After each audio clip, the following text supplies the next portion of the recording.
മുഖത്തെന്താ ചുവന്ന് കിടക്കുന്നത്? വല്ലതും തേച്ചോ? ഏയ് ഞാനൊന്നും തേച്ചില്ല. ജന്മനാ എന്റെ മുഖം അങ്ങനെയാ. അസൂയ. മുണ്ടും നേരിത് മാറ്റി ചേച്ചി സാരി ഉടുത്താ മതിയായിരുന്നു. ഞാൻ സാരിയാണല്ലോ എടുത്തിരിക്കുന്നത്. ഓ, നീ കണ്ണാടി വെച്ചിട്ടില്ല. കണ്ണാടി വെച്ചില്ലേ നിനക്ക് ഒരുപാട് പ്രായം തോന്നിക്കും. ഓ, അങ്ങ് തോന്നിച്ചോട്ടെ. ചേച്ചിക്ക് ഞങ്ങളെക്കാൾ പ്രായം കൂടുതലില്ലേ? മുണ്ടും നേരിത് മതിയായിരുന്നു. അതാ സെറ്റപ്പ്. സെറ്റപ്പ് അല്ല ഗെറ്റപ്പാ. ഓ പിന്നെ അയ്യേ, ഇത് തിരുപ്പനാണെന്ന് ഒറ്റ നോട്ടത്തിൽ അറിയാം. ഞാനങ്ങ് സഹിച്ചു. ചേട്ടൻ പറഞ്ഞല്ലോ എന്റെ ഉയരത്തിന് ശരീരം പിടിക്കും, ഇതാണ് മാച്ചസ് എന്ന്. അതൊക്കെ പോട്ടെ. എന്നാ എനിക്കൊന്ന് പറയാനുണ്ട്. ഞാനാണല്ലോ ഏറ്റവും മൂത്തത്.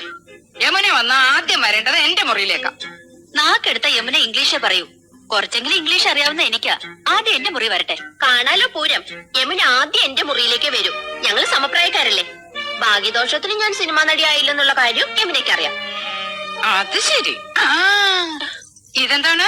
ഹായ് നെക്ലേറ്റ്. എവിടുന്നാ ചേച്ചി? എന്റെ കൂട്ടുകാരി ഭവാനിയുടെ അടുത്തുനിന്ന് കടം വാങ്ങിച്ചതാ. ഇതൊന്ന് കെട്ടിത്തന്നേ. എന്റെ പൊന്നും കൊടുത്ത ചേച്ചിയല്ലേ, ഇത് എനിക്ക് തരുമോ? എനിക്കിതാ ചേച്ചി. അപ്പൊ രണ്ടുപേർക്കും വേണം അല്ലേ? എന്നാ ഞാൻ പറയുന്നത് അനുസരിക്കണം. യമുന ആദ്യം എന്റെ മുറിയിലേക്ക് വരുന്നു. പിന്നെ നിന്റെ മുറിയിലേക്ക് വരുന്നതിന് മുമ്പായി ഞാനിത് നിനക്ക് കൈമാറുന്നു. ഒടുവിൽ നീ അത് ഇന്ദുവിന്. എന്തു പറയുന്നു?